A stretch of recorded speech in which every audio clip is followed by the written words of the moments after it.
तो Iran Israel जंग के बीच परमाणु खतरे की आशंका और इसमें पाकिस्तान के कूदने की अटकलों के बीच एक और खबर आई है और उस संस्था की तरफ से आई है जो दुनिया भर में परमाणु हथियारों के विस्तार पर पैनी नजर रखती है। स्वीडन के थिंक टैंक सीप्री की एक रिपोर्ट आई है जिसमें दावा किया गया है कि परमाणु हथियारों के मामले में भारत पाकिस्तान से काफी आगे निकल गया है। और इससे पहले इसी संस्था की कई ऐसी रिपोर्ट्स आती रही है जिसमें कि न्यूक्लियर वॉरहेड के मामले में भारत को पाकिस्तान से पीछे बताया जाता रहा है। लेकिन ताजा रिपोर्ट बताती है कि न सिर्फ न्यूक्लियर वॉरहेड की संख्या के मामले में बल्कि उसे ले जाने वाले मिसाइलों के मामले में भी भारत और पाकिस्तान का कोई मुकाबला नहीं है। सीप्री यानी कि Stockholm international peace research institute, ये रिपोर्ट, इसकी जो रिपोर्ट है वो क्या कहती है जरा उस पर गौर करिए। इसमें कहा गया है कि भारत के पास 172 परमाणु हथियार थे जो 2024 में, जो कि 2025 में बढ़कर 180 हो गए हैं, जबकि पाकिस्तान के पास अभी 170 परमाणु हथियार हैं। यानी कि उस हिसाब से देखा जाए तो भारत के पास उससे ज्यादा परमाणु हथियार हैं। और भारत के पास, लेकिन यह महत्वपूर्ण बात नहीं है कि किसके पास कितने परमाणु हथियार हैं। सच तो यह है कि परमाणु हथियार एक ऐसी चीज है कि अगर 2-4 की संख्या में भी अगर कहीं गिरा दिया जाए तो किसी भी देश के लिए बहुत बड़ी समस्या हो सकती है और दुनिया के लिए भी एक अपने आप में एक अलग तरह का चैलेंज होगा। इसलिए परमाणु हथियारों की संख्या मैटर नहीं करती है।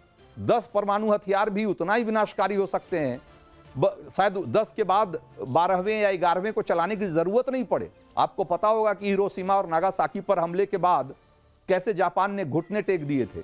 उसी ढंग से परमाणु हथियार इतने बड़े पैमाने पर विनाश पैदा करते हैं, इतने ज्यादा विनाशकारी होते हैं कि 2-4 की संख्या में भी बहुत बहुत ज्यादा घातक हो सकते हैं। इसलिए सवाल ये नहीं है कि किसके पास 170 हैं या 500 हैं या 5000 हैं। सच तो यह है कि अगर किसी के पास परमाणु हथियार है, यही अपने आप में बहुत बड़ी बात है। लेकिन इसलिए जो इंपॉर्टेंट हो जाती है संख्या से ज्यादा, वो बात यह है कि किसके पास उसका डिलीवरी मैकेनिज्म जो है, उस परमाणु हथियार को ले जाने और दुश्मन पर गिराने या दुश्मन पर हमला करने, उन परमाणु हथियारों से हमला करने का जो पूरा सिस्टम है, जो मैकेनिज्म है, वो कितना पावरफुल है, वो कितना क्रेडिबल है, वो कितना भरोसेमंद है। अगर वो भरोसेमंद नहीं है तो आपके पास 1000 परमाणु हथियार भी हैं, उसका कोई मतलब नहीं अगर आप उन परमाणु हथियारों को ले जाकर दुश्मन के पास के इलाकों में गिरा नहीं सकते। तो सारा फर्क यहां पैदा होता है और यहीं पर सीप्री की रिपोर्ट में एक महत्वपूर्ण बात कही गई है। इस रिपोर्ट में कहा गया है कि भारत के पास परमाणु हथियारों को ले जाने वाली जो मिसाइलें हैं वो भी पाकिस्तान से बहुत बेहतर है। रिपोर्ट में यह भी कहा गया है कि भारत की नई मिसाइलें लंबी दूरी की है और ये पाकिस्तान ही नहीं बल्कि चीन पर भी निशाना साधने में सक्षम है। सीप्री की इसी रिपोर्ट में एक और बात जो बहुत महत्वपूर्ण है और वो ये है कि रिपोर्ट के मुताबिक भारत 2 फ्रंट वॉर के लिए भी पूरी तरीके से तैयार है, और वो वॉर न्यूक्लियर वॉर ही क्यों ना। भारत के पास छोटी, मध्यम और लंबी दूरी की मिसाइलें हैं जो पाकिस्तान के साथ साथ चीन के भी ज्यादातर हिस्सों को टारगेट करने में सक्षम है। अब चीन का भी एक बड़ा इलाका भारत की न्यूक्लियर रेंज में है। सीप्री की इस रिपोर्ट में एक और बात जो इससे साबित होती है वो ये कि भारत शांति का समर्थक जरूर है, लेकिन ये हमारी कमजोरी नहीं है। और ये कैसे हमारी कमजोरी नहीं है? क्योंकि भारत ने हर बार कहा है कि हम अमन के पक्षधर हैं, हम अमन के साथ हैं, लेकिन पाकिस्तान की तरफ से जिस तरीके से आतंकवाद को बढ़ावा दिया जाता रहा है, भारत में आतंकवाद एक्सपोर्ट किया जाता रहा है, और हर बार जब भी भारत ने इस पर आपत्ति जताई या इसके खिलाफ कार्रवाई करने की बात कही तो इसके जवाब में पाकिस्तान ने हमें परमाणु धमकी दी। पाकिस्तान ने बार बार ये कहा कि अगर भारत पाकिस्तान पे हमला करता है तो हम इसका जवाब न्यूक्लियर वॉर के रूप में या अपने परमाणु हथियारों से भी दे सकते हैं। उसके मंत्री जिस तरह के गैर जिम्मेदारी से बयान देते रहे हैं कि हमारे परमाणु हथियार हमने सबे बारात के लिए नहीं रखे हुए हैं, ये बताता है कि पाकिस्तान एक बहुत ही गैर जवाबदेह परमाणु शक्ति है और उस ऐसे देश के पास परमाणु हथियार होना पूरी दुनिया के लिए खतरनाक है। लेकिन भारत जैसे जिम्मेदार देश ये हमेशा से इस बात को जानते हैं कि भारत का परमाणु हथियार एक डिटरेंस के तौर पे काम करना चाहिए, वो एक सुरक्षा कवच है, न कि लड़ाई का हथियार। और इसीलिए भारत ने अपनी पूरी जो परमाणु क्षमता है उसको इस तरीके से विकसित की है कि एक क्रेडिबल और बहुत ही डिटरेंट फोर्स के तौर पे वो आज उभर के सामने आया है। और सीपरी की रिपोर्ट में इस बात का भी जिक्र है। सीपरी की रिपोर्ट आगे कहती है कि भारत की जो नई कैनिस्टराइज्ड मिसाइलें हैं वो बहुत ही सेफ है और स्पीडी और स्मार्ट हैं। एक कैनिस्टराइज्ड मिसाइल क्या है वो मैं आगे बताऊंगा। कैनिस्टराइज्ड मिसाइल ऐसी मिसाइल होती है जो मिक्स्ड मेटल के एक सीलबंद कंटेनर में रखी होती है और इस कंटेनर में मिसाइलें बहुत ही सुरक्षित रहती है और लंबे समय तक इसको इस्तेमाल किए जाने लायक बनी रहती है। धूल, नमी और मौसम का इस पर कोई असर नहीं होता और एक लंबे समय तक ये खराब नहीं होती। कैनिस्टर में होने की वजह से मिसाइल को ट्रक, रेल या फाइटर जेट से बहुत ही आसानी से कहीं ले जाया जा सकता है। साथ ही इसे कैनिस्टर से सीधे लॉन्च भी किया जा सकता है। सीपरी की रिपोर्ट में यह भी कहा गया है कि इन मिसाइलों में परमाणु हथियार पहले से ही लोड किए जा सकते हैं और सबसे गौर करने वाली बात यह है कि ये मिसाइलें एक साथ कई परमाणु हथियार ले जाने में सक्षम है।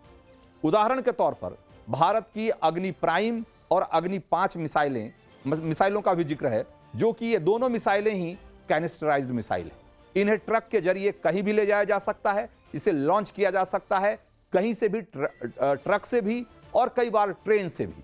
और इसीलिए चूंकि ये कहीं से भी इसको ले जाकर के आप फायर कर सकते हैं तो इसकी लोकेशन दुश्मन को पहले से पता भी नहीं होती और अगर पता भी है तो उसे आसानी से आप डॉज कर सकते हैं, उसे आसानी से आप झांसा दे सकते हैं।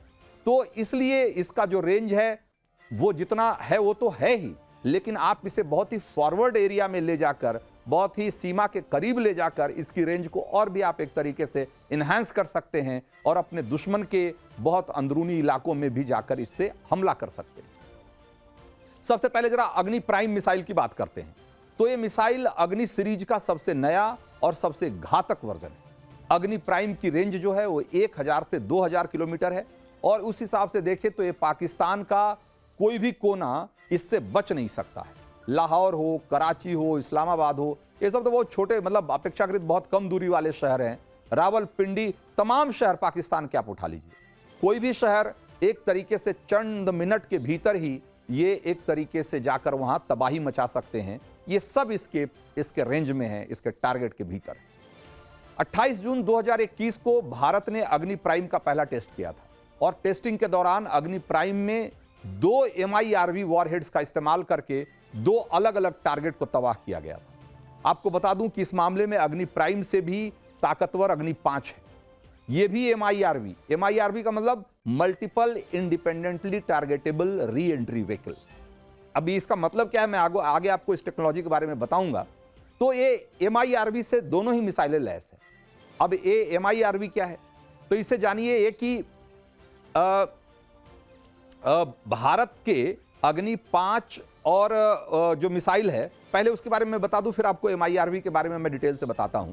तो एक तो ये समझिए कि जो अग्नि 5 मिसाइल है ये एक तरीके से न्यूक्लियर कैपेबल मिसाइल है, यानी कि ये न्यूक्लियर वॉरहेड ले जाने में सक्षम है और ये 5000 किलोमीटर से ज्यादा दूरी तक मार कर सकता है। इसमें 5 न्यूक्लियर वॉरहेड एक साथ लोड हो सकते हैं। ये MIRV वाला कॉन्सेप्ट यही है, आगे डिटेल से बताऊंगा।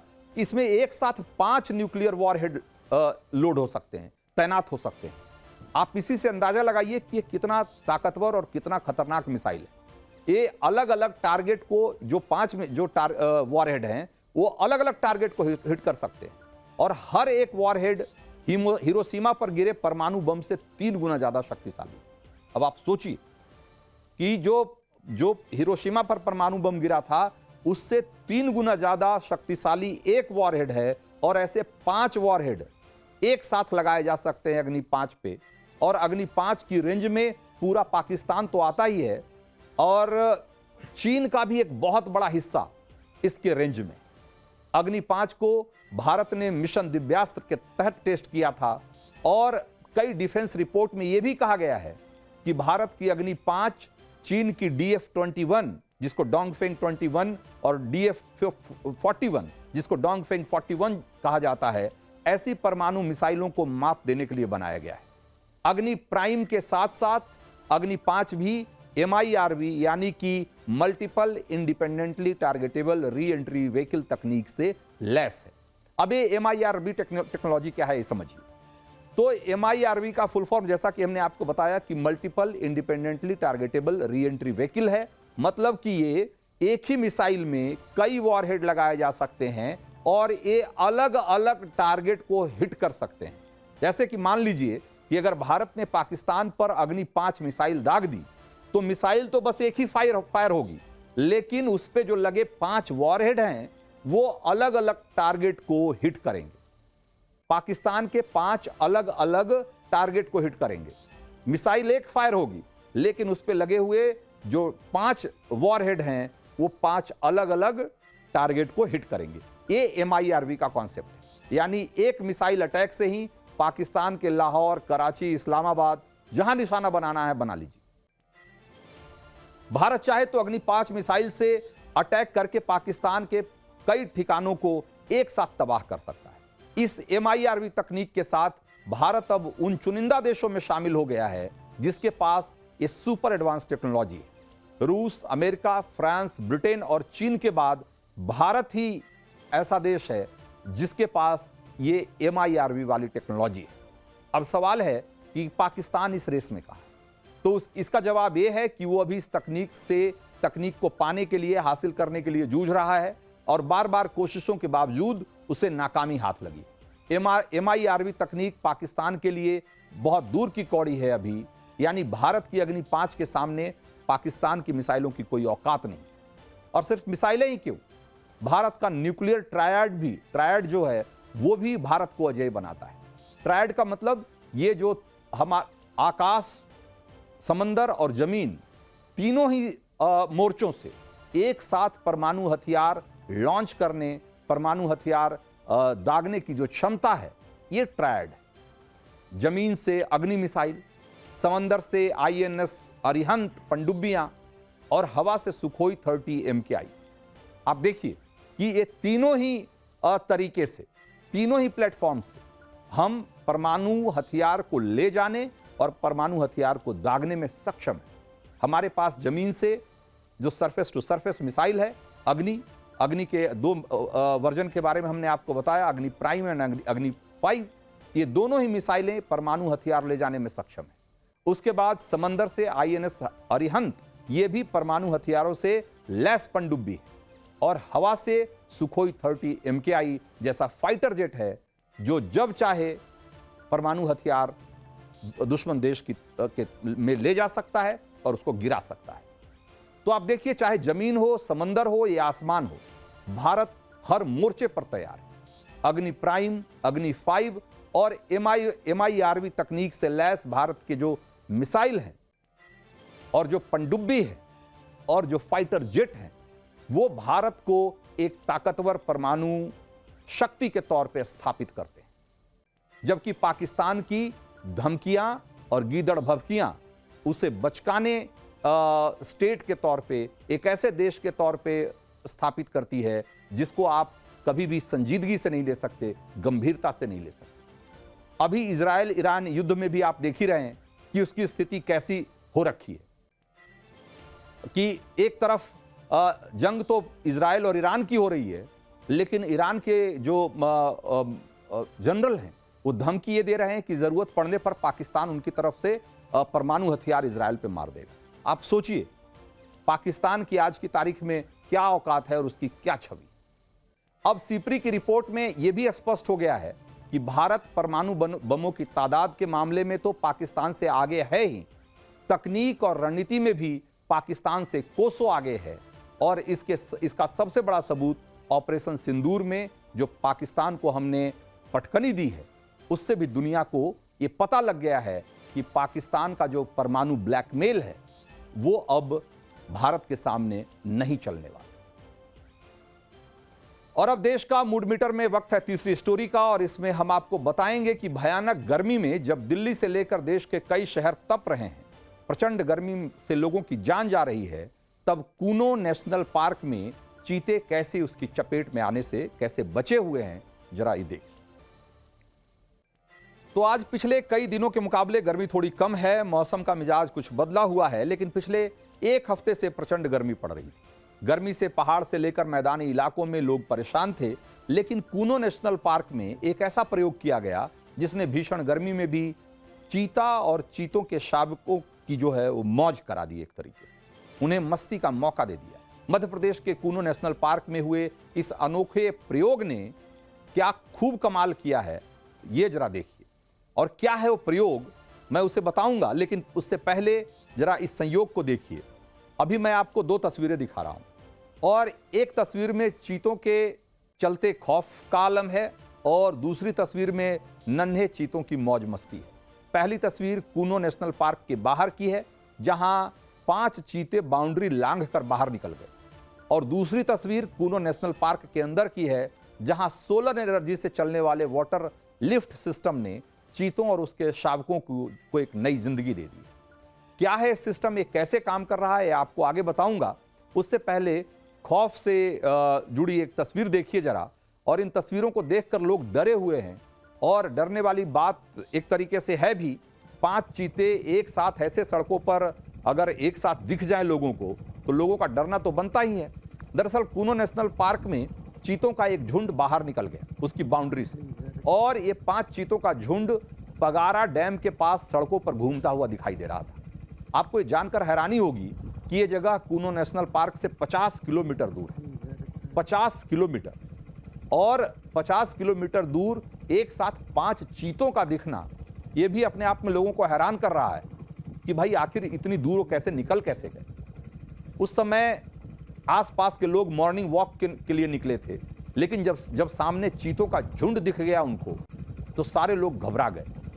लोगों में एक तरीके से डर का माहौल है कि भाई ये चीते, चूंकि बहुत सारे लोगों को जंगली जानवरों को देखकर डर तो लगता ही है, और एक साथ अगर 5-5 चीते दिख जाएं तो लोगों का डरना स्वाभाविक है। इसीलिए लोग वहां आसपास के इलाके के लोग अभी जंगल में जाने से या जंगल की तरफ जाने से डर रहे हैं कि कहीं चीते उन पर हमला न कर। हालांकि इसकी सूचना मिलते ही वन विभाग और चीता मित्रों की टीम निगरानी के लिए वहां पहुंच गई है और चीतों को ट्रैक करने की कोशिश की जा रही है। अब आपको कूनो नेशनल पार्क के अंदर से जो तस्वीरें आई है उसको दिखाता हूं। इसको देखिए कि चीते और उनके शावक कैसे पानी के फव्वारों के साथ मस्ती कर रहे हैं, और वो भी जब भीषण गर्मी पर पड़ रही है। तो इस तरह का इंतजाम कैसे किया गया है और क्यों किया गया है, इसको समझिए। इस बार जून के शुरुआती हफ्तों में ही पारा 48 डिग्री तक पहुंच गया था, और लू के थपेड़ों के बीच इस बार गर्मी इस तरीके से पड़ रही थी कि चीता के जो नन्हे शावक हैं उनके लिए जानलेवा साबित हो सकती थी। 2 साल पहले मई 2023 में कूनो नेशनल पार्क में ही नामीबियाई चीतों के 3 नन्हे शावक इसी गर्मी की वजह से मारे गए थे। लेकिन इस बार कूनो नेशनल पार्क का जो मैनेजमेंट है उसने ये एक सिस्टम बनाया कि शावकों को जैसे भी हो इस बार गर्मी से बचाना है, और अब गर्मी से बचाने के लिए पानी की जरूरत थी, इसलिए एक वाटर लिफ्ट सिस्टम तैयार किया गया जो कि सोलर एनर्जी से चलता है। और यही जो सोलर एनर्जी से चलने वाला जो वाटर लिफ्ट सिस्टम है वो चीतों के लिए एक लाइफ लाइन की तरह काम कर रहा है। इस वाटर लिफ्ट सिस्टम के जरिए कूनो नदी से पानी खींचकर उसके पार्क के अलग अलग हिस्सों में पहुंचाया जा रहा है, और इसके लिए 8.6 करीब 8.5 किलोमीटर लंबी पाइपलाइन लगाई गई है, और इसे जंगल के 15 से अधिक वाटर पॉइंट और स्प्रिंकलर तक पहुंचाया जा रहा है। और इन तस्वीरों को देख सकते हैं आप इन तस्वीरों में कि कैसे स्प्रिंकलर के पास से जो चीते का ग्रुप है वो वहां पर गुजरता है और उनके पानियों के साथ खेलता है, और जो पानी के साथ खेलता है और इस तरीके से अटखेलियां कर रहा है, जिससे ऐसा लगता है कि इस गर्मी से उन्हें काफी राहत मिल रही है। खासकर नन्हे शावकों के लिए एक तरीके से जीवनदान जैसा है। अभी 5 महीने पहले ही इनका जन्म हुआ है, इनमें से बहुत सारे शावकों का, और ये गर्मी इतनी ज्यादा है कि इस गर्मी को बर्दाश्त कर पाना उनके लिए संभव नहीं था। ऐसे में जो वाटर स्प्रिंकलर लगाया गया है और ये जो एक तरीके से पानी की लाइनें बिछाई गई है, पाइपलाइंस के जरिए जो जंगल में पानी की धारा निकाली गई है, उससे उनको काफी राहत महसूस हो रही है।